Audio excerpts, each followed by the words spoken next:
오늘 함께 은혜를 나눌 말씀 보겠습니다. 사도행전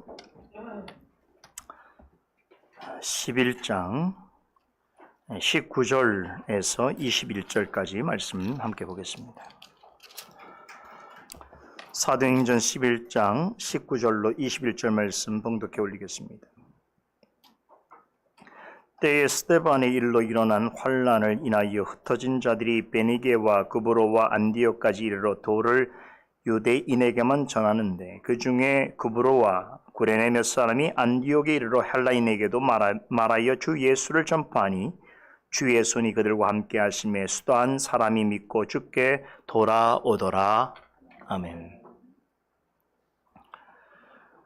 지난주에 이어서 계속해서 사도행전 11장 내용을 살펴보려고 합니다. 오늘 본문은 보시다시피 매우 짧습니다. 하지만 매우 중요합니다. 먼저 본문을 강의하기에 앞서서 여러분들에게 다시 한번 상기해드리고 싶은 내용이 있습니다. 먼저 번 강서를 통해서 여러 차례 말씀을 드렸습니다만 사도행전 10장과 11장은 본서 전체뿐만 아니라 기독교 역사를 통틀어서 대단히 중요한 의의를 지니고 있습니다. 10장과 11장을 기점으로 그리스도의 복음이 이방인에게도 전파되게 됩니다. 부활하신 예수님으로부터 너희는 예루살렘과 온 유대와 사마리아와 땅끝까지 이르러 내 증인이 되리라는 명령을 받았음에도 사도들과 예루살렘 교회는 이방 선교에 적극 나서지 않았습니다. 오순절 성령 강림 사건으로 이방인에게 복음을 전할 수 있는 시대가 도래하였음에도 사도행전 11장 이전까지만 하더라도 대부분의 사도들은 모두가 예루살렘에 머물고 있었습니다. 물론 예루살렘 교회를 든든히 세워가는 것은 참으로 중요한 일입니다. 그런데 주님께서는 복음이 예루살렘과 온 유대와 사마리아 지경을 넘어서 땅끝까지 전파되기를 원하셨습니다. 그런데 말씀드린 대로 사도들은 예루살렘 교회를 세우는 일만으로도 버거워했습니다. 교회 안팎으로 일어나는 여러 가지 일들을 대처하고 수습하느라 이방 선교는 엄두도 내지 못했습니다. 그때 하나님께서는 놀라우신 섭리로 예루살렘 교회의 큰 핍박을 허락하셨습니다. 스데반은 헬라파 유대인들에게 장엄하고도 담대한 복음을 증거하다가 순교했습니다. 그리스도의 복음을 전하다가 죽임당한 첫 번째 순교자가 되는 영예를 얻었습니다. 그의 순교와 함께 예루살렘 교회에 대대적인 박해의 폭풍이 들이닥쳤습니다. 사도들은 여전히 예루살렘에 머물렀지만 교회 모든 성도들은 핍박을 피해서 주변 지역으로 뿔뿔이 흩어졌습니다. 그럼에도 피신가는 중에 복음을 전했습니다. 그 덕에 유대와 사마리아 땅에 복음이 전파되었습니다. 이 일에 큰 쓰임을 받은 사람이 빌립입니다. 스데반과 함께 예루살렘 교회의 구제 사역을 돕기 위해 선출된 7명 중에 한 사람인 빌립은 누구도 원치 않는 사마리아 지역으로 가서 복음을 전했습니다. 그의 사역으로 사마리아 땅에 큰 부흥이 일어났습니다. 그 소식을 전해 듣고서야 사도들과 예루살렘 교회는 두 지역 선교에 관심을 보였습니다. 예루살렘 교회는 베드로와 요한을 사마리아와 유대 지역에 보내서 복음이 전파되어지고 교회가 세워지는 사역을 도왔습니다. 자, 그럼에도 사도들과 예루살렘 교회는 복음이 사마리아와 유대 지역을 넘어서 땅 끝까지 전해지는 이래 어떤 구체적인 계획도 수립하지 못했습니다. 어찌어찌해서 유다와 사마리아 지역까지는 복음을 전하게 되었지만 땅끝까지 복음을 전하는 일에는 여전히 소극적이었습니다. 사도들 간에는 이방인들에게 어떻게 복음을 전하고 그들을 중심으로 교회를 세워야 할지에 대한 어떤 논의나 합의도 없었습니다. 솔직히 말하면 이방인 선교에 대해서는 신학적으로뿐만 아니라 정서적으로도 아직 준비가 되어 있지 않았습니다. 언젠가 해야 할 일이라고 생각했을 뿐 어찌 해야 좋을지 알지 못했습니다. 이렇게 난처한 상황 가운데 있을 때에 하나님께서 이방 선교를 위한 놀라운 계획을 드러내십니다. 이방인에게 복음을 선포할 사역을 맡을 새로운 인물을 등장시키는데 그가 바로 사울입니다. 사도들과 예루살렘 교회가 이방 선교에 대해서 어찌할 바를 알지 못하고 있을 때에 부활하신 예수님께서 그리스도인들을 핍박하기 위해서 다메섹을 향하여 나아가던 사울을 만나셔서 그를 변화시키셨습니다. 살기 등등한 핍박자를 이방인을 위한 복음 전도자로 변화시키셨습니다. 그는 이 거룩하고 위대한 사역을 위해서 택함받은 그릇이었습니다. 이방 선교를 위해서 부름받은 최적임자였습니다. 하지만 장차 행할 하나님의 큰 일을 위해서 준비가 필요했습니다.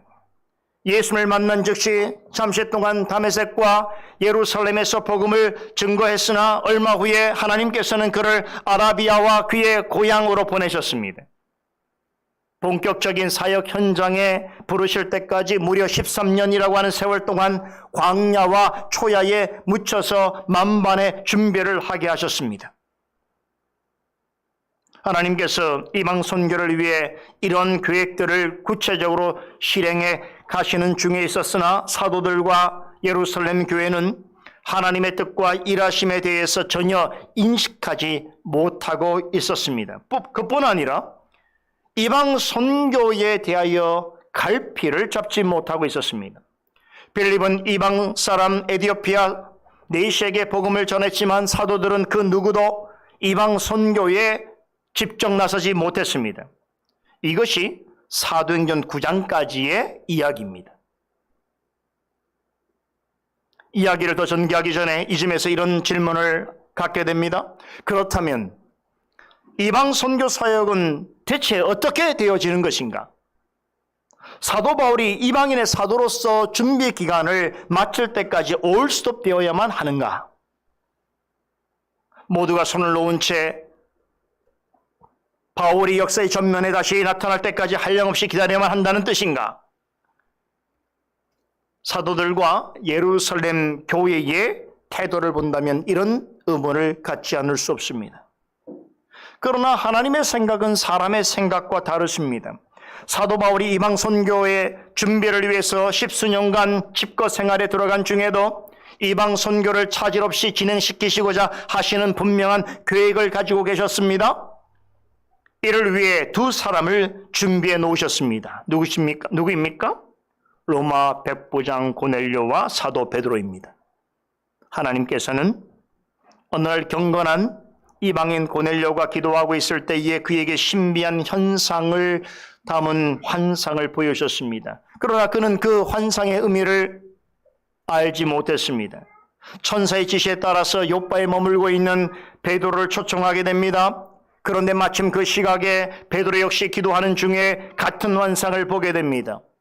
이윽고 베드로는 고넬료가 보낸 사람들과 함께 그의 집을 방문합니다. 그리고 그곳에서 만난 고넬료와 여러 이방인들에게 복음을 전하게 됩니다. 처음 만난 사이지만 말씀을 전하는 중에 놀라운 일이 났습니다. 그곳에 모인 사람들에게 오순절에 임하셨던 성령께서 그들에게도 임했습니다.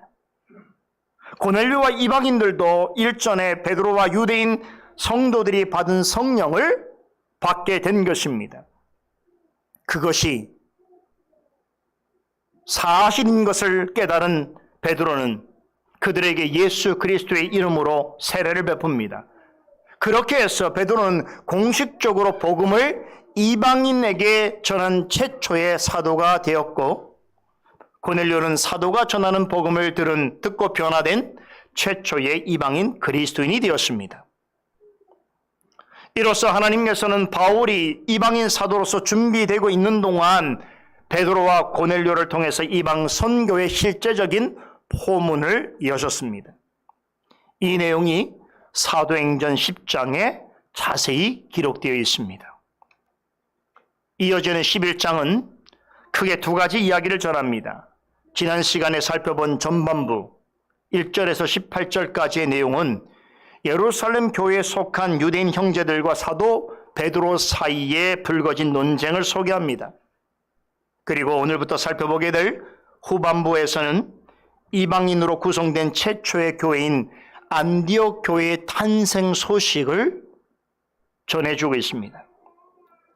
특이하게도 11장의 전반부 내용은 10장에 소개된 고넬료의 이야기와 거의 일치합니다. 10장의 기록은 3인칭 관점에서 서술되었지만 11장의 전반부는 베드로의 입장에서 1인칭 시점으로 설명하고 있다는 점과 또 일부 사건의 순서가 다르게 기록되어 있다라고 하는 점을 제외한다면 10장과 11장의 내용은 거의 차이가 없습니다. 그래서 제가 지난주에 10장이 본론이라고 한다면 11장은 결론에 해당하는 말씀이다 라고 설명드린 것입니다. 이렇게 10장과 11장은 너무나 긴밀하게 연결되어 있습니다.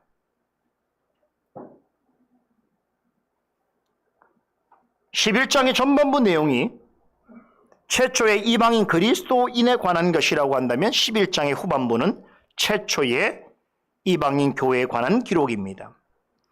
역사상 처음 있는 이름을 나타내는 최초라고 하는 타이틀이 말해주듯이 사도행전 10장과 11장은 기독교 역사적으로 너무나 중요한 사건을 소개하고 있습니다. 이 사건은 전례를 찾아볼 수 없는 일입니다. 이 두 가지 사건은 하나님의 주권적인 섭리와 간섭으로 이루어졌습니다. 이것이 사도행전을 기록한 역사가 누가가 이 본서를 통해서 강조하려고 하는 중요한 포인트입니다.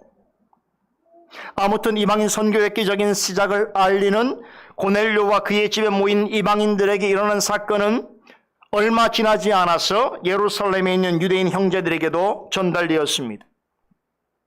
이들은 모두가 예루살렘 교회에 속해 있는 멤버들이었습니다. 그러나 이들은 이 일을 달갑지 않게 여겼습니다.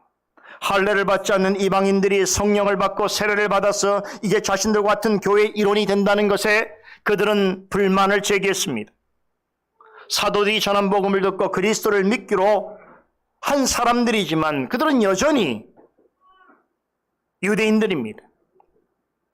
유대주의적인 관습과 전통을 중시하는 사람들입니다. 유대인들의 규례를 따르면 할례 받지 않는 이방인들을 격이 없이 가까이 하는 것은 불법입니다. 지난주에 말씀드렸듯이 이것은 모세 율법에 근거한 것이 아니고 유대 지도자들이 만든 규례에 근거한 것입니다. 그럼에도 당시 유대인들은 고지식하리만큼 보수적으로 이것을 해석하고 철저하게 지키려 했습니다. 그런 시각에서 볼 때에 이방인의 집을 일부러 방문해서 그들과 교제를 나눌 뿐만 아니라 그들에게 세례를 베푼 베드로의 행동은 대단히 옳지 않은 것입니다. 유대인 형제들은 베드로의 행위에 분개했습니다. 이방인에게 할례 대신에 세례를 행함으로 그들을 교회의 일원으로 받아들인다는 것은 그들로서는 용납할 수 없는 일이었습니다. 베드로의 행동은 유대인들이 소중하게 여기는 규범과 전통을 일거에 무너뜨리고 의미 없게 만드는 불법적이고 급진적인 행위였습니다. 그들 생각에 이방 선교가 아무리 중요하다 하더라도 유대교의 오래된 규범과 전통을 무시하고 허물면서까지 이방인들을 가까이 하는 것에 있어서는 결코 동의할 수 없었던 것입니다.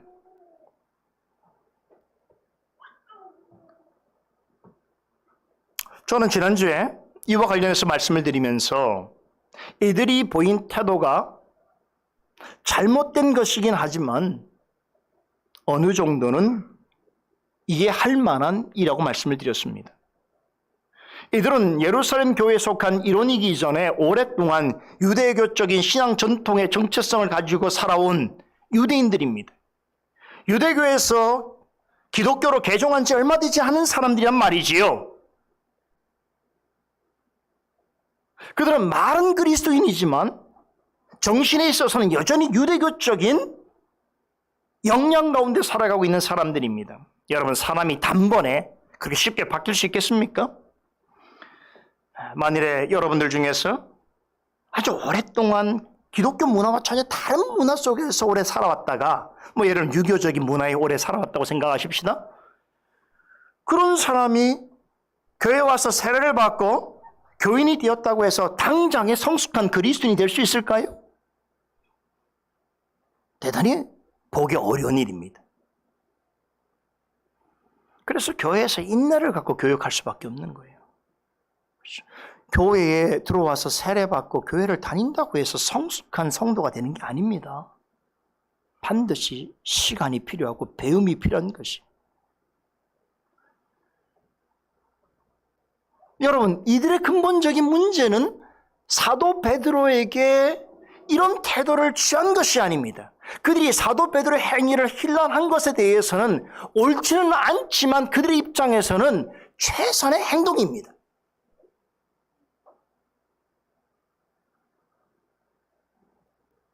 더 근본적인 문제가 뭔지 아세요? 이들이 그리스도인이 되기까지 예루살렘 교회의 이론이었음에도 불구하고 이방 선교에 대하여 올바른 가르침을 받지 못했다는 데 있습니다.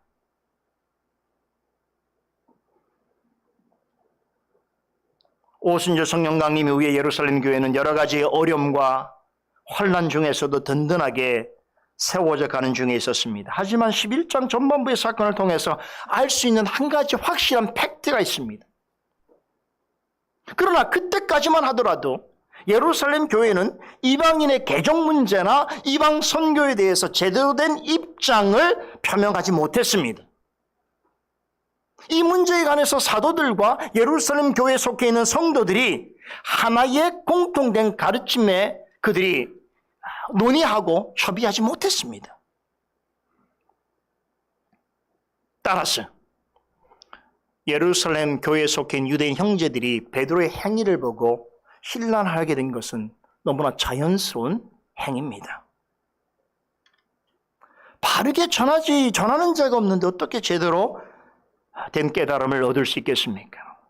고넬료도 마찬가지였을 것입니다. 만약에 그가 아무리 본성상 경건성을 가지고 있는 이방인이라 할지라도 그가 만일에 베드로를 만나지 못했더라면, 베드로를 통해서 복음에 대하여 전달받지 못했다고 한다면 그는 우리가 아는 고넬료 같은 사람이 되지 못했을 것입니다. 바로 그런 이유 때문에 예루살렘 교회에 속한 유대인 형제들이 베드로를 비난한 것은 결코 잘한 일은 아니지만 저는 충분히 그럴 수 있다라고 생각합니다.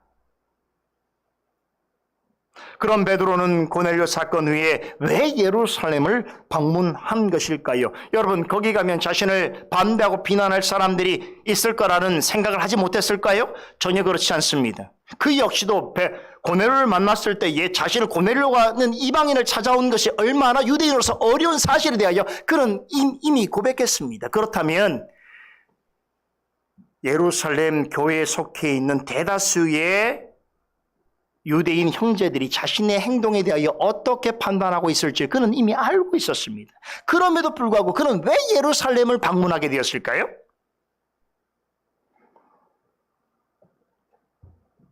이것은 자신이 한 일에 대하여 예루살렘 교회로부터 또한 예루살렘 교회에 있는 유대인 그리스도인들로부터 추임받기 위해서입니다. 베드로가 고넬료 가정에 복음을 전한 일은 이방인에게 복음을 전하는 하나님의 때가 본격적으로 시작되었음을 알리는 일종의 선포이고 표징입니다. 그런데 만일에 이 사실을 예루살렘 교회가 인정해 주지 않는다면 어떻게 됐을까요?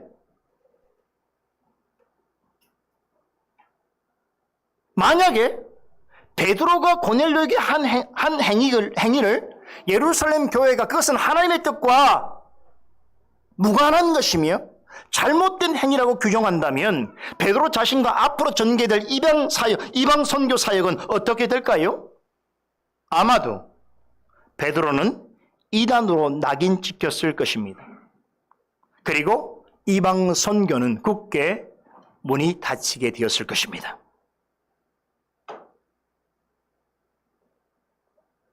따라서 지금과 같은 교회 역사는 쓰여지지 못했을 것입니다. 베드로 입장에서는 고넬료 사건에 대한 예루살렘 교회의 인정이 절실히 필요했습니다.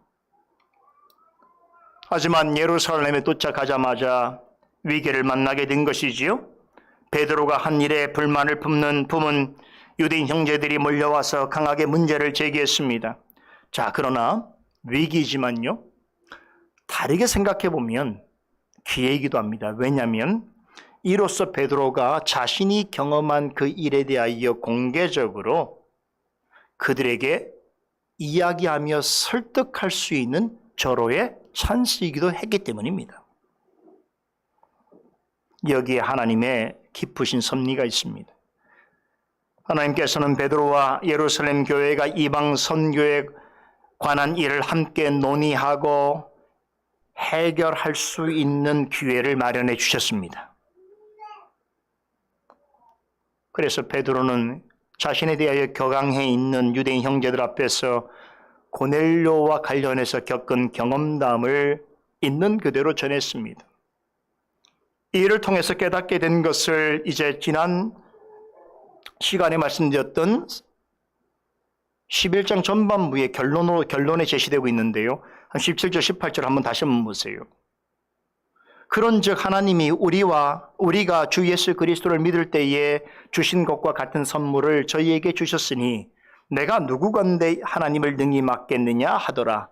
저희가 이 말을 듣고 잠잠하여 하나님께 영광을 돌려 가로되 그러면 하나님께서 이방인에게도 생명 얻는 회개를 주셨도다 하니라 라고 하면서 베드로의 설명에 대한 내용이 마무리됩니다. 사도행전 11장 전반부의 내용이 앞서 10장에 기록된 고넬료 사건을 그대로 반복하고 있다고 말씀을 드렸는데요. 누가가 이렇게 독특한 진술 방식을 채택한 데는 이유가 있습니다. 자, 이것을 통해서 베드로가 깨달은 바를 온 천하에 공개하기 위해서입니다. 지금 읽은 이 두 구절은 고넬료에게 한 일에 대하여 강한 불만과 의구심을 제기하는 유대인 형제들에게 베드로가 전하려고 하는 가장 핵심적인 교훈입니다. 베드로는 고넬료와 그의 집에 모인 이방인들이 예루살렘 교회 유대인 성도들과 동일한 성령을 하나님으로부터 선물을 받았다는 사실을 상기시킵니다. 그러면서 이 모든 일은 자신에 의해서가 아니고 하나님에 의해서 일어난 일이었다는 것을 강조하고 있습니다. 자신에게 환상을 보여주신 분도 하나님이시고 고넬료에게 가라고 하신 지시하신 분도 하나님이시고 가서 복음을 전하는 중에 성령을 임하게 하신 이도 하나님이시고 이방인들임에도 불구하고 예수를 주로 믿고 고백하게 하신 이도 하나님이시라는 것입니다.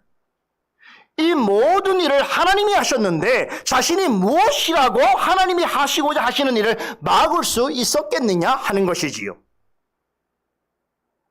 자신은 하나님의 주권적인 섭리와 역사에 순종하였을 뿐 자신이 계획한 일도 아니며 딱히 원해서 한 일도 아니라고 말하는 것입니다. 그래서 자신도 매우 놀랍고 신비롭게 여기는 일이라는 어투로 말합니다. 여기서 보세요. 전혀 어떤 어렵고 복잡한 신학적 개념이나 이론을 그는 전개하지 않습니다. 그저 자신이 얼마 전에 고넬료와 관련해서 경험하고 느낀 일에 대하여 솔직 담백하게 전하였던 것입니다. 그러니까 이것은 사실은 설교가 아니에요. 일종의 간증 같은 거예요. 그런데 베드로가 전하고 있는 이 간증을 잠잠히 경청하고 있던 유대인 형제들은 어떻게 됐습니까? 그의 말에 큰 감화를 받았습니다. 이 모든 일을 역사하신 이가 하나님 아니시겠느냐? 하나님이 하시고자 하시는 일을 사람이 어찌 맡겠느냐라고 하는 그런 진정성 있는 호소에 그들은 자신들이 알고 있고 생각한 것이 잘못되었다는 것을 인정하게 되었습니다. 자신들도 하나님 여호와를 믿는 사람들인데, 그래, 주권자이신 하나님께서 하시고자 한다면 할 수 있는 일이지 라고 생각하게 된 것입니다.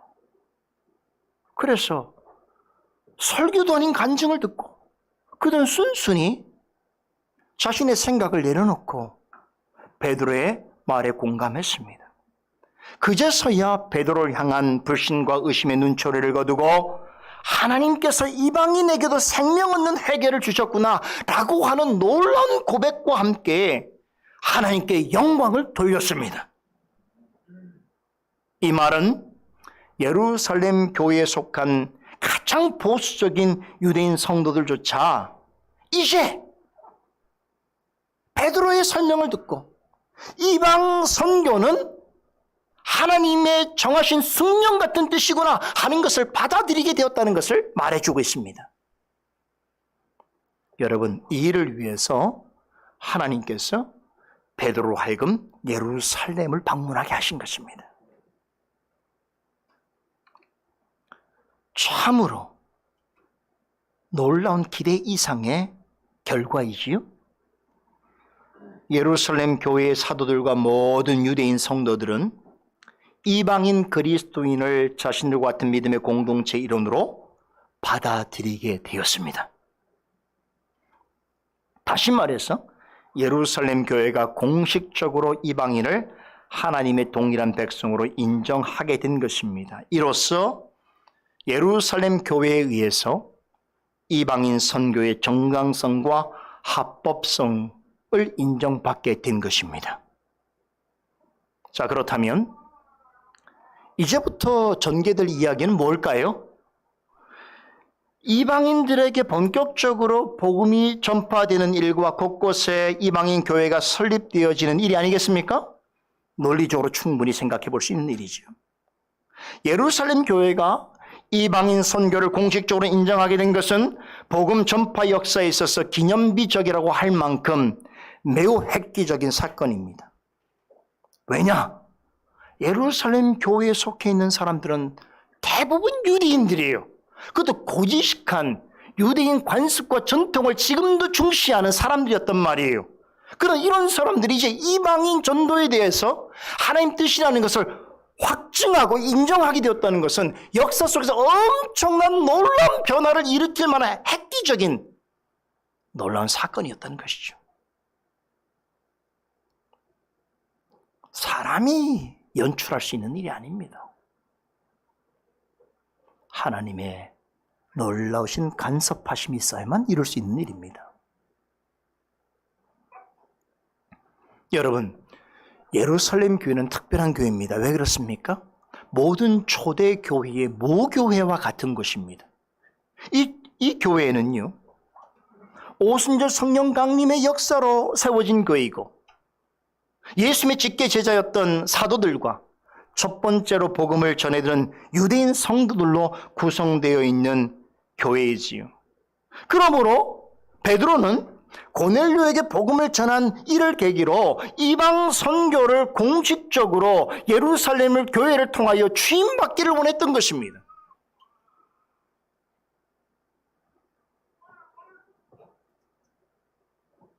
여러분, 그 결과가 어떤 결과가 나타난 겁니까? 이방인 선교 사역에 엄청난 힘을 얻게 된 것이지요. 그렇게 해서 최초로 이방인 그리스도인들로 구성된 이방인 교회가 탄생하게 된 것입니다. 그 교회가 어떤 교회입니까? 안티옥 교회예요.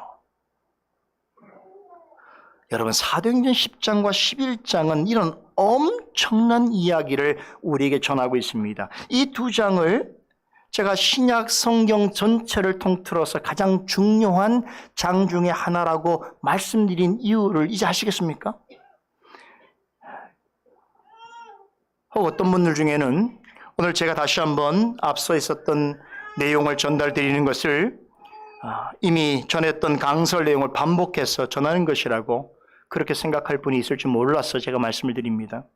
그럼 불평하지 마시기 바랍니다. 여러분, 제가 이렇게 차근차근 하나하나 되짚어 가면서 이 역사의 내용을 여러분들에게 설명드리는 건 이유가 있습니다. 여러분이 인내를 가지고 잘 듣고 이해하셔야 될 일들이 있기 때문에 그렇습니다. 11장의 후반부는 이제 역사상 최초의 이방인 교회인 안디옥 교회가 세워지는 과정을 보여줍니다. 그런데 여러분, 안디옥 교회가 뚝딱하고 그냥 세워지는 게 아니지 않습니까? 과정이 있을 거 아니에요. 아주 정확하고 치밀한 기술을 하고 있는 역사가 누가는 안디옥 교회에 대해서 소개해 주기 전에 먼저 오늘 본문을 통해서 이 교회가 탄생하게 된 배경을 설명해 주고 있습니다. 굉장히 흥미로운 역사적 이야기와 함께 오늘 우리의 교회와 신앙을 돌아볼 수 있게 하는 중요한 교훈이 숨겨져 있습니다. 그래서 욕심 같아서는 더 많은 본문을 설명을 드리고 싶은 마음이 가득했으나 이 세 구절은 안디옥 교회의 탄생을 이해하는 데서 너무나 중요한 내용이기 때문에 오늘 이 세 구절을 중심으로 안디옥 교회의 탄생 비화에 대해서 말씀을 전해드리려고 합니다. 안디옥 교회에 대하여 이해할 때 반드시 여러분들이 전제적으로 알고 있어야 할 내용인데요. 여러분 다시 18절 한번 봅시다. 베드로가 행한 설명의 마지막 구절에 보면 여기에 이방인에게도 라는 말이 나오지요. 그런데 이어지는 본문 19절 20절에도 유사한 표현이 나옵니다. 19절에는 유대인에게만 이라는 말이 있고 20절에는 헬라인에게도 라는 말이 나오지요. 여러분 어떻습니까? 라임이죠, 라임. 그렇죠. 이방인에게도 유대인에게도 헬라인에게도. 이런 기술의 방식은 그냥 되어지는 게 아닙니다. 여기 어떤 정교한 의미를 담고 있는 것이죠. 다시 말해서 이제 앞으로 전개될 이방 선교와 관련해서 먼저 안디옥 교회의 탄생에 관한 소식을 전하면서 누가는 지금 18절, 19절, 20절에 라임처럼 반복되어지는 이 표현들을 통해서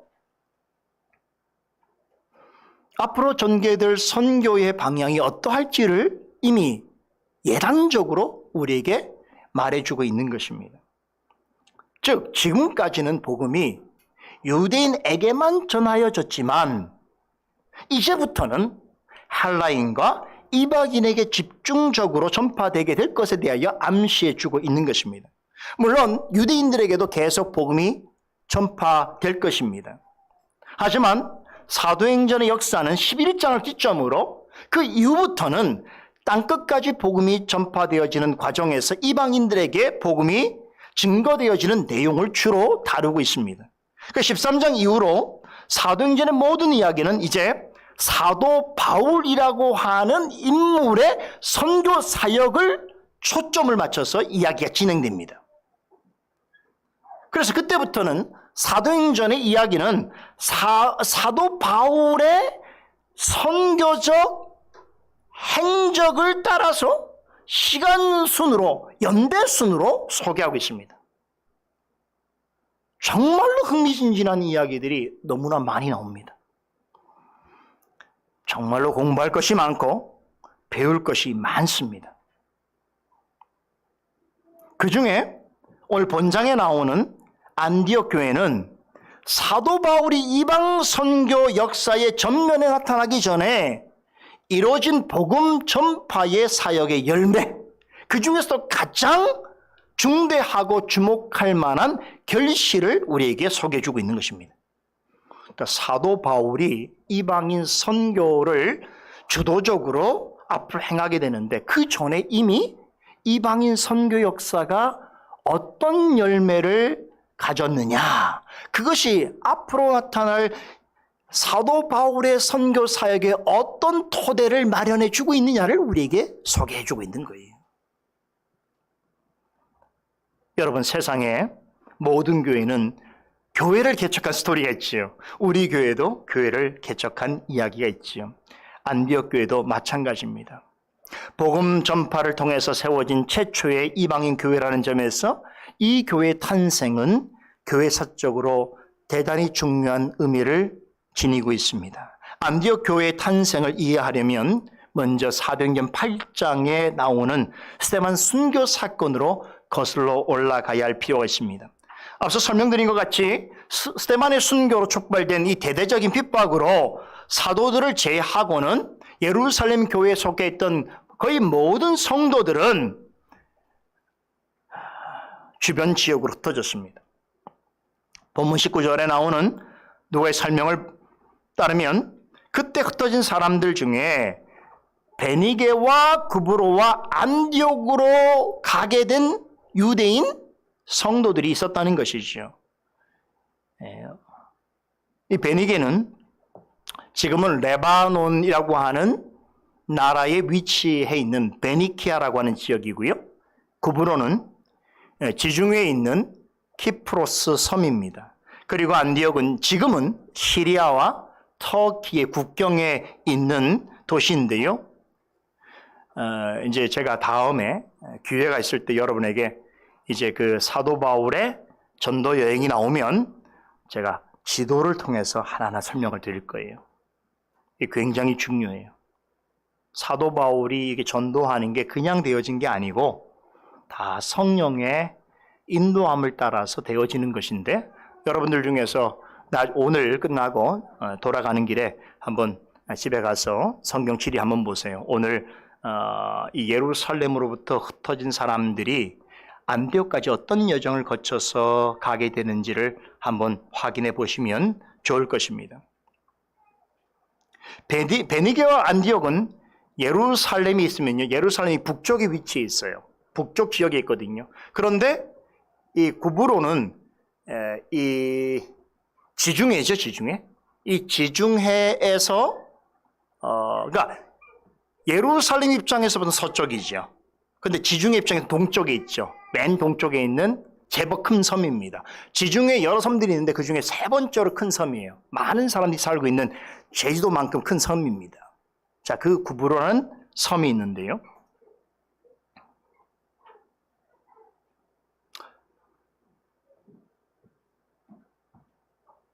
재밌는 것은 이제 나중에 우리 공부하겠습니다만 사도행전 13장에 가게 되면 드디어 사도 바울이 안디옥 교회로부터 파송을 받아서 제1차 전도 여행을 떠나게 되는데, 안디옥으로부터 시작해서 출발해서 첫 번째 도착한 곳이 바로 구브로라는 섬입니다.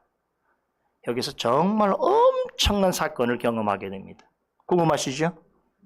그때 가서 살펴봅시다.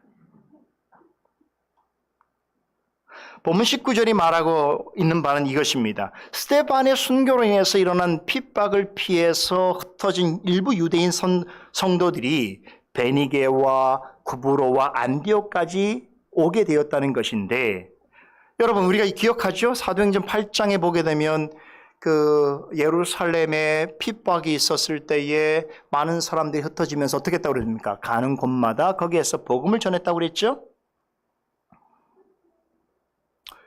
이분들도 마찬가지예요. 예루살렘을 떠나서 베니게와 구브로와 안디옥에 이르렀는데, 이분들이 특별히 그렇게 이런 여정을 겪으면서 누구에게 복음을 전했다는 거예요? 흥미로운 것은 유대인에게만 전했다는 거예요. 여러분, 왜 이 부분을 누가가 특별히 기록하는지를 이해하셔야 됩니다. 자, 어떤 유대인 그리스도인들 중에 그들이 이렇게 베니게와 구브로와 안디옥에까지 오는 여정을 거친 자들 중에 어떤 사람들이 복음을 전하는데 오직 유대인들에게만 전했다는 거예요. 왜 그런지는 우리가 이미 설명을 통해서 이해했지요. 앞선 10장과 11장에서 고넬료를 찾아가서 베드로가 한 말이 있었죠. 그게 뭐였습니까? 유대인들에게 있어서는 이방인들을 가까이 하고 같이 식사하는 것은 위법이다, 불법인 줄 당신도 알지 않느냐, 이렇게 말했죠. 그리고 11장에서는 예루살렘에서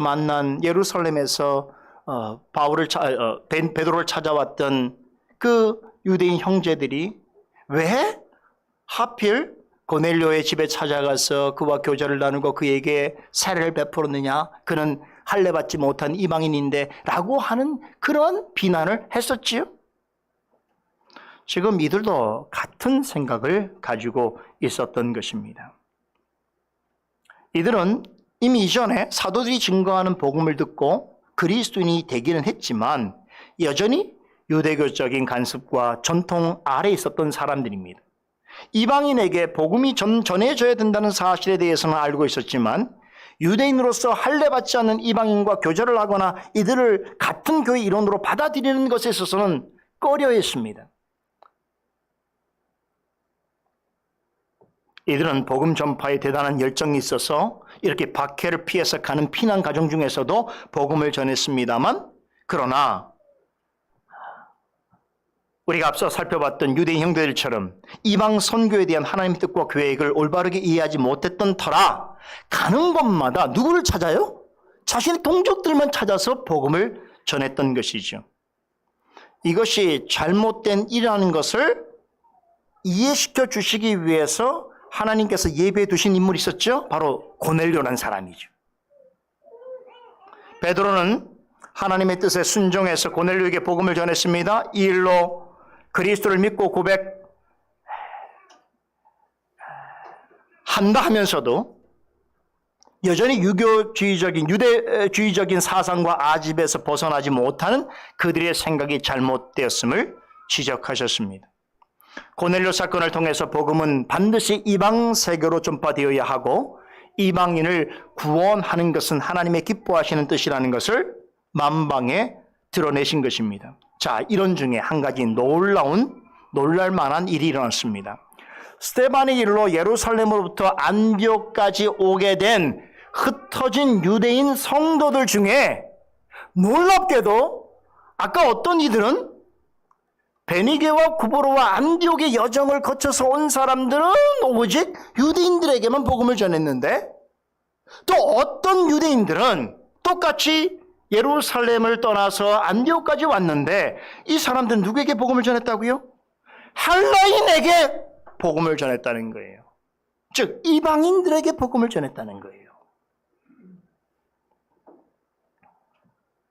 대단히 흥미롭죠?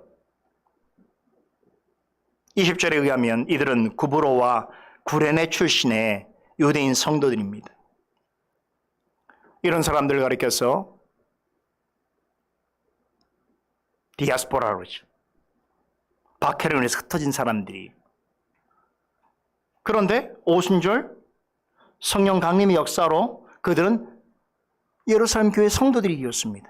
그런데 얼마 후에 일어난 박해로 인해서 결국 다시 흩어져서 여러 곳을 전전하면서 안디옥까지 오게 된 것입니다. 그런데 이들이 안디옥에 와서 뭐 했냐면 할라인에게 주 예수 그리스도의 복음을 전했다는 것이. 안디옥 제가 앞으로도 설명을 드리겠습니다. 안디옥이라는 것은 굉장히 특별하고 매력적인 고대 도시입니다. 자료를 살펴보니까 안디옥은 로마의 통치 아래에 있던 역사 속에서 로마 그리고 알렉산드리아 그 다음 가는 큰 도시가 바로 안디옥이에요. 엄청나게 큰 도시. 이 도시는 안디옥은 지형상 많은 사람들이 왕래가 있었는데 그러다 보니까 다양한 인종들이 모여 살았습니다. 어떤 학자는 이 안디옥을 가리켜서 오늘날 현대의 뉴욕 아시죠? 미국의 뉴욕으로 그렇게 비유합니다.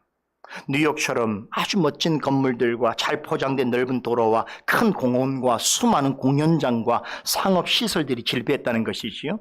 특히 이곳에는 유대인들이 볼 때에 이방인과 다를 바 없는 할라인들이 많았습니다. 사실 이 안디옥은 그리스인들이 만든 도시예요. 그러니까 사실은 할라인들의 도시라고 말해도 과언이 아니지요. 이런 상황에서 예루살렘에서 안디옥까지 피난 온 어떤 유대인 성도들은 동족 유대인들이 아니고 이방인인 할라인들에게 복음을 전했습니다. 우리말 성경에는 이들이 주 예수를 전했다라고 번역하고 있습니다. 원문을 보니까 주 예수의 복음을 전했다라고 기록되어 있습니다. 더욱 놀라운 것은 이들이 전한 복음을 전해드는 많은 헬라인들이 안디옥에서 예수를 믿고 주께로 돌아오는 역사가 일어났다는 것입니다. 자, 이것을 현상적으로 보자면 고넬료 가정에서 일어난 일과 거의 같지요. 베드로가 전한 복음을 듣고 고넬료와 그와 함께했던 이방인들이 주를 믿게 된 것 일과 이 안디옥에서 어떤 유대인 그리스도인들에 의해서 복음을 듣고 예수를 믿기로 한 헬라인들이 많았다라고 하는 것은 거의 같은 맥락의 이야기인 것입니다. 19절에 보면 이와 같은 일이 그때에 일어났다고 전합니다. 여기서 말하는 때란 앞서 언급한 예루살렘 교회가 이방인 선교를 공식적으로 인정한 시기와 관련되어 있습니다. 아마도 그쯤에 예루살렘에서 흩어진 일부 유대인들이 안디옥에서 이방인들에게 복음을 전하여서 대대적인 개종이 일어난 것을 말하고 있는 것입니다. 자, 그런데 여기서 한 가지 궁금한 것이 있습니다. 그렇다면 안디옥에서 유대인 성도들은 어떻게 이방인에게 복음을 전하게 되었던가 하는 것입니다. 여러분, 이들은 복음을 전하는 사명을 받고 있는 사도들이 아닙니다. 그렇다고 해서 스데반과 빌립처럼 복음 전도를 위해서 어떤 구별된 직임을 가진 그런 사람들도 아닙니다. 일종의 평신도들입니다. 일반 성도들이에요. 그런 자들이 어떻게 예루살렘에 있는 사도들을 포함해서 베드로조차 제대로 깨닫지 못하고 있었던 이방인 선교에 대하여 확신을 가지고 이방 땅에서 이방인들에게 복음을 전할 수 있었단 말인가 하는 것이지요. 굉장히 중요한 질문입니다. 예루살렘 교회에 머물 때에 이들이 이방 선교에 대해서 배워본 적이 있을까요? 없어요. 그걸 어떻게 우리가 알 수 있습니까? 지금 예루살렘에 있는 유대인 형제들도 지금 이 사실을 몰라서 베드로를 비난하고 있는 상황이란 말이에요. 그럼 일찍 이곳을 떠났던 사람들은 더 몰랐을 거 아닙니까? 자, 그렇다고 베드로와 고넬료처럼 이들이 환상을 봤습니까? 이방 선교에 대한 계시를 들었습니까? 그렇지 않습니다. 그런데 도대체 이들이 누구이길래 이렇게 사도들조차 확신을 갖지 못한 이방 선교에 대해서 이토록 적극적인 태도를 보일 수 있었는가 하는 것입니다. 더 놀라운 것은 이들이 이방 선교에 있어서 엄청난 일을 이루었지 않습니까? 지금 사도들도 아직 방문하지 못하고 지금 사도 바울도 등장하지 않은 그 시점에서 로마 제국의 세 번째로 큰 이 도시에 주류인 헬라인들에게 복음을 전해서 많은 사람들이, 수많은 사람들이 주를 믿게 되었다는 건 얼마나 놀라운 일입니까? 여러분, 어떻게 이런 일이 일어났을까를 우리는 고민해야 되겠지요. 물어야 되겠지요. 정말 어메이징한 일입니다. 정말로 미스테리한 일이에요. 이걸 여러분이 설명을 드리니까 여러분들이 그런 줄 알지. 그 성경에 있으면 그냥 그런 줄 알 거 아니에요. 사도도 방문하지 않았고 복음전도 방문하지 않았던 그 이방인들이 모여있는 그 도시에 어떻게 이방 선교에 대해서 배워본 적도 없는 사람들이 복음을 전해서 이토록 놀라운 복음의 역사가 일어날 수 있단 말인가? 자, 그런데 21절에 보면 어렴풋하나마 답변이 될 만한 내용이 언급되어 있지요. 이런 놀라운 일을 할 수 있었던 것은 주의 손이 그들과 함께 하였기 때문에 그렇습니다. 그렇지 않고는 이들이 한 행동과 성과를 우리는 이해하기 어렵습니다.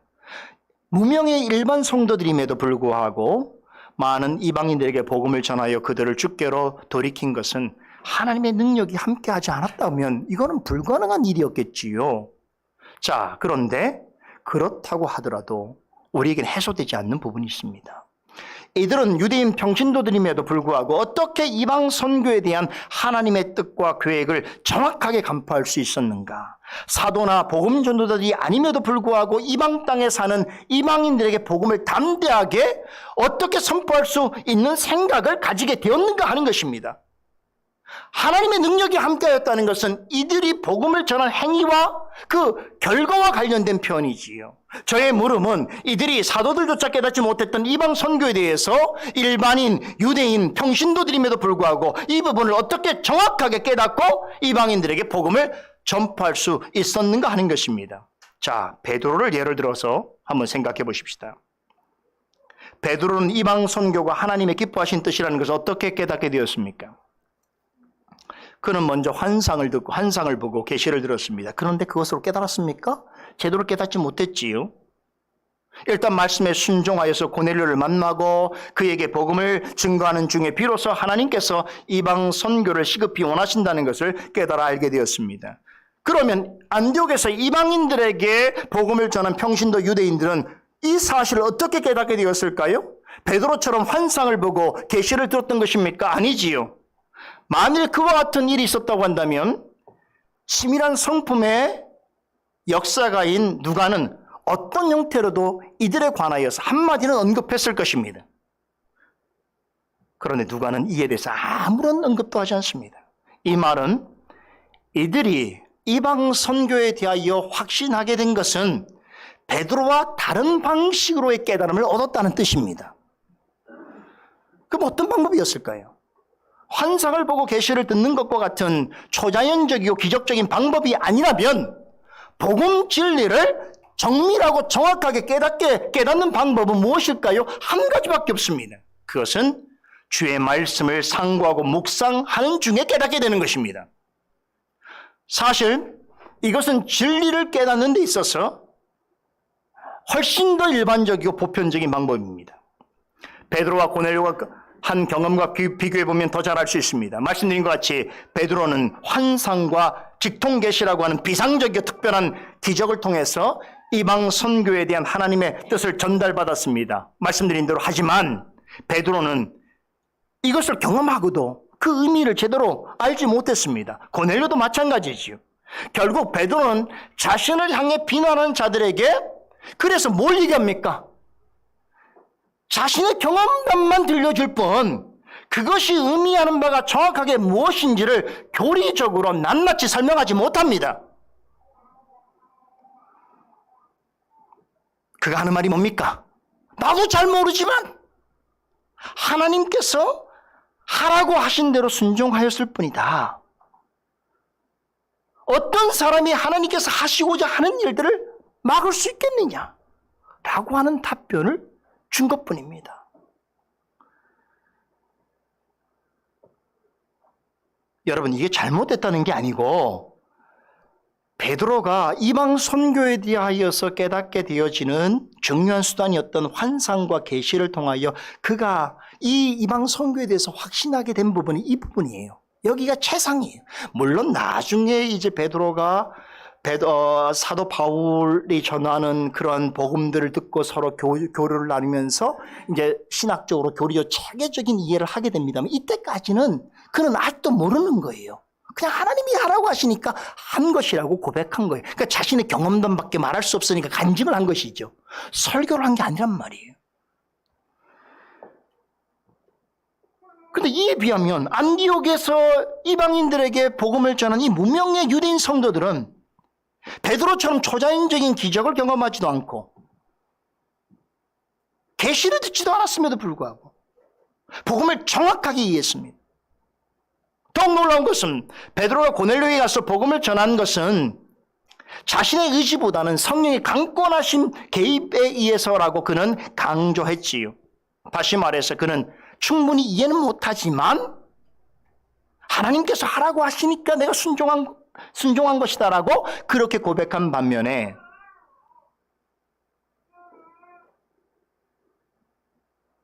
그렇죠? 그래서 결국 그는 예루살렘에서 만난 유대인 형제들이 강하게 문제 제기를 할 때에 말씀드린 대로 이 환상이 가지고 있는 신학적 의미를 설명하기보다는 자신이 겪은 경험담을 진솔하게 들려주었던 것입니다. 그런데 안디옥에서 이방인들에게 복음을 전한 이 평범한 무명의 유대인들은 어떻습니까? 베드로와 경험한 것과 같은 특이하고도 특별한 경험이 없어도 복음을 잘 이해하였고 잘 전달했습니다.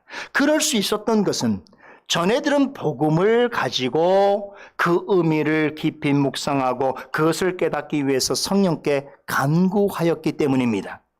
그들이 고넬료에 관한 소식을 들었는지 못 들었는지를 우리는 알 수가 없습니다. 하지만 만일에 그 소식을 들었다고 한다면 이들은 자신들이 유대인이라고 하는 이유를 앞세워서 무조건 고넬료에게 일어난 일을 거부하거나 아니면 유대교적인 시각에서 재단하려고 하지 않았을 것입니다. 고넬료에게 일어난 일의 의미를 이전에 들었던 말씀과 연관해서 묵상하고 깨달으면서 하나님의 뜻이 무엇인지를 찾으려고 부단히 애썼을 것입니다. 자신의 지식이나 자신만의 논리로 성급하게 답을 내려 하지 않고 내주하시는 성령께서 조명해 주시는 말씀의 은혜를 구하면서 그 의미를 묵상할 때에 이런 결론에 이르게 되었을 것입니다. 고넬료에게 보여주신 일은, 베드로 사도에게 보여주신 일은 이제 이방인에게도 복음을 전하라고 하는 하나님의 뜻이구나라고 하는 결론에 이르게 되었을 것이란 말입니다. 그러한 판단과 확신을 성령께서 주시는 줄 그들은 알았기 때문에 이방 땅에서 이방인들에게 찾아가서 담대하게 복음을 전할 수 있었던 것입니다. 이외에 평신도 유대인 성도들이 이방 선교에 대하여 하나님의 뜻을 정확하게 이해하고 실천할 수 있는 다른 어떤 증거를 생각해낼 수가 없습니다. 여러분들은 생각해낼 수 있을까요? 지금까지 제가 베드로와 이 무명의 유대인 성도들을 비교해서 말씀을 드렸는데, 그렇다면 이방 선교에 관하여서 하나님의 뜻을 깨닫는 데 있어서 누가 더 훌륭합니까? 누가 더 성숙한 그리스도인입니까? 저는 무명의 유대인 성도라고 생각합니다. 이들은 베드로보다 훨씬 더 정확하게 환상과 계시라고 하는 초자연적 기적을 경험하지도 않고 오직 말씀을 묵상하고 성령께 그 뜻을 묻고 깨닫는 방식으로 이 사실을 정확하게 간파했던 것입니다.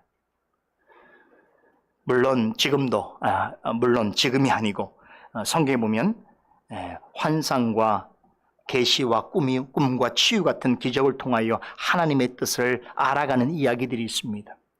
베드로와 고넬료의 사례가 말해주듯이 성경이 기록되기 이전 시대에는 종종 이런 수단들을 통해서 하나님의 뜻을 알아갔던 적이 있습니다. 하지만 여러분, 베드로와 고넬료의 경우에서 보더라도 이러한 경험으로는 말씀의 도리를 올바르고 정확하게 깨달을 수 없습니다.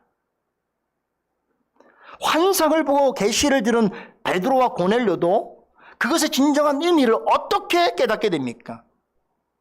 환상을 보고 계시를 들었기 때문이 아니고 복음을 전하고 가르칠 때였습니다. 이런 과정에 이르기까지 분명 말씀을 깊이 묵상하고 말씀을 가지고 기도하는 시간을 가졌을 것입니다. 이렇게 할 때에 성령께서 깨달음을 주신 것입니다. 성령은 초자연적인 기적을 통해서도 역사하십니다. 하지만 그것은 말씀을 깨닫게 하시는 일반적인 방법이 아닙니다.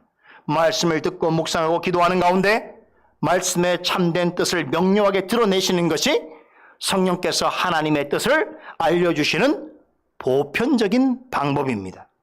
이럴 때 성령께서는 진리를 한두 사람에게만 독점적으로 알리지 아니하시고 여러 사람으로 하여금 그 진리를 이해하고 깨닫게 하십니다. 그래서 그렇게 깨달은 사람들로 하여금 한 마음으로 진리에 대한 인식을 가지고 그것을 고백하고 전달하도록 하시는 것이지요.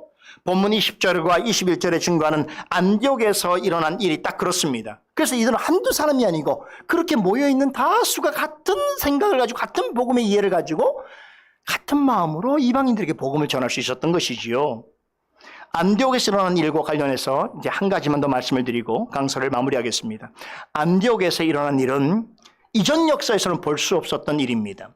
어떤 점에서 그러한가 하면 안디옥에서 복음을 전한 사람들은 이미 말씀드린 대로 예루살렘 교회에서 파송한 전문적인 말씀 사역자들이 아닙니다. 이들은 핍박 때문에 흩어진 무명의 성도들입니다. 이들은 사도나 복음 전도 같이 공식적인 직임을 가지고 있는 사람들이 아닙니다. 그러니 이들이 안디옥에서 행한 일은 공적인 설교가 아닙니다. 공적인 설교가 아니었어요. 20절을 보게 되면 이들이 헬라인들에게 말하였다라고 말하죠. 여러분, 더 흥미로운 사실은요, 그들은 말하면서 복음을 전했다는 것이에요. 여기서 말은 영어로 말하자면 프리칭이 아니에요. 설교가 아니고 스피킹이에요. 토킹이에요. 다시 말해서 그들은 복음을 전하기 위해서 여러 사람들을 모여놓고 공적으로 설교한 것이 아니고 일상생활 속에서 사람들을 만나는 과정 속에서 이야기하듯이 자연스럽게 복음을 전했다는 것입니다.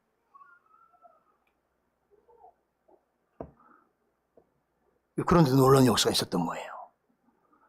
여러분, 우리나라 교회 역사에도 이와 비슷한 일이 있었습니다. 우리나라 교회 역사는 되게 특이한 것이 있다는 거 아시죠? 굉장히 특이하게도 우리나라는 선교사들이 들어와서 복음을 전파하기 전에 어떻습니까? 먼저 번역된 한글 성경이 유입된 나라 최초의 유일한 그런 선교 국가예요.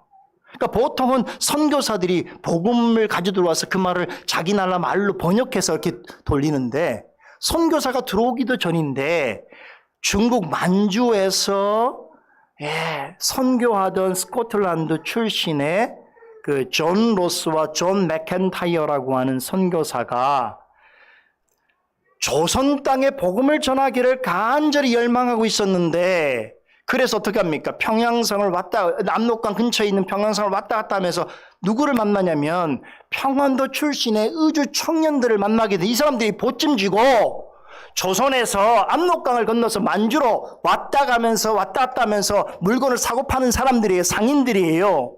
그런데 이 사람들을 전도해서 이 사람들과 함께 만주에서, 우리나라 땅이 아닙니다, 중국 만주에서 한글 성경 번역에 착수합니다. 그래서 1882년에 중국 만주에서 우리나라 말로 된 최초의 누가복음과 요한복음 쪽복음이 발행되어집니다.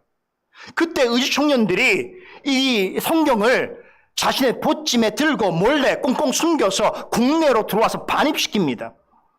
그리고 만나는 사람마다 성경을 권하기도 하고 팔기도 했습니다. 이런 사람들을 가리켜서 권서인 혹은 매서인 그러는데, 권서인은 성경책을 가지고 다니면서 사보라고 권하는 사람이고, 매서인은 성경책을 팔고 다니면서 전도하는 사람을 뜻합니다. 이들은 가는 곳마다 성경을 가지고 복음을 전했습니다. 그래서 1883년 5월 16일 날 우리나라 역사상 최초의 소래교회가 탄생하게 되어집니다. 이 교회 역사는요, 전혀 외부 선교사들의 도움이 없이 오직 한국인 성도들의 힘만으로 탄생한 교회예요. 이런 역사, 선교 역사에 찾아보기 어렵습니다. 안디옥 교회하고 되게 비슷해요. 그리고 5년 후에 이 의주 청년들의 계속되는 전도로 인해서 서울의 최초의 조직교회가 탄생하지요. 바로 세문안교회입니다. 의주 청년들처럼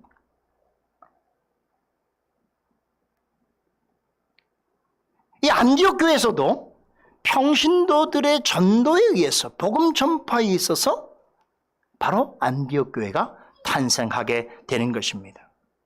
이렇게 일반 무명의 평신도들이 어느 한 곳에 머물지 않고 이곳저곳을 돌아다니면서 만나는 사람마다 스피킹하고 토킹하는 방식으로 복음을 자연스럽게 전하게 된 것이, 어려운 설교를 전하거나 어떤 신학의 내용을 증거한 것이 아니고 그리스도와 복음에 대해서 사도들이 가르치는 대로, 자신들이 정직하게 깨달은 대로 마치 이야기하듯이 전했습니다.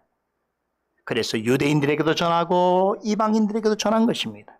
이렇게 해서 기독교 신앙이 민들레 헐씨가 되어서 날리듯이 온 세상에 복음이, 온 사방에 복음이 전파되게 된 것입니다. 이것은 이전과 비교해서 너무나 새롭고도 놀라운 형태의 새로운 복음 전도의 방식입니다. 지금까지는 주로 예루살렘 교회에서 파송한 사도들이나 복음 전도자들 중심으로 복음이 전파되었습니다. 그런데 하나님께서는 안디옥에서 이방인들에게 복음을 전하는 일에 사도나 복음 전도자들이 아니라 평신도 유대인들을 사용하셨습니다.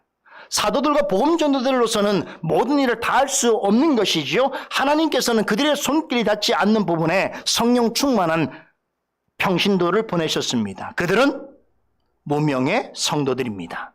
하지만 이방 선교에 대해서만큼은 하나님의 뜻을 정확하게 간파하고 이런 일을 감당할 만한 준비가 되어진 사람들이었습니다. 성령께서는 그들을 통하여 큰 일을 이루셨습니다. 사도 바울이 이방인 사도로서 사역을 시작하기 전에 이들로 하여금 사역의 토대를 구축하게 하셨습니다. 한국교회 초대 교회 역사도 마찬가지입니다. 장사를 하면서 전국을 돌아다니면서 성경을 권하기도 하고 팔기도 하면서 복음 전도에 힘을 쏟은 매서인들과 권서인들을 통해서 한국 교회의 기반을 닦으셨습니다. 바로 그 덕분에요, 선교사들이 들어와서 복음을 대단히 다른 어떤 나라보다 수월하게 전파할 수 있었던 것이에요. 이들 중에는 선교사들의 사역을 직접적으로 돕는 조사 역할을 하는 사람도 있었고, 또 그 선교사들이 전도 여행을 하는 데 길잡이 역할을 하는 사람도 있었고, 또 어떤 사람들은 사람들에게 그들의 말을 통역해 주는 사람들도 있었습니다. 여러분, 이 땅에 교회를 세우고 하나님 나라를 확장하는 일에 있어서 교회에서 직분을 받은 사람만 필요한 것이 아닙니다.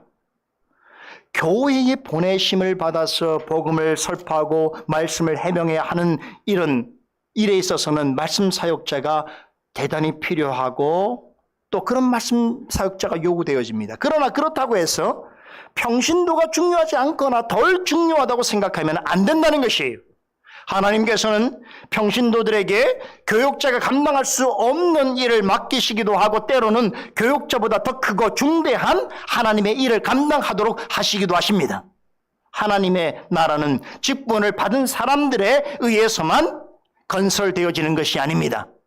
하나님의 나라의 구성원 중에 압도적으로 많은 사람들이 누구겠습니까? 평신도지요. 일반 성도들이지요. 하나님을 사랑하고 교회를 섬기는 일반 성도들입니다. 기독교의 진정한 발전과 성숙은 몇몇 교육자들에게 달려있는 것이 아닙니다.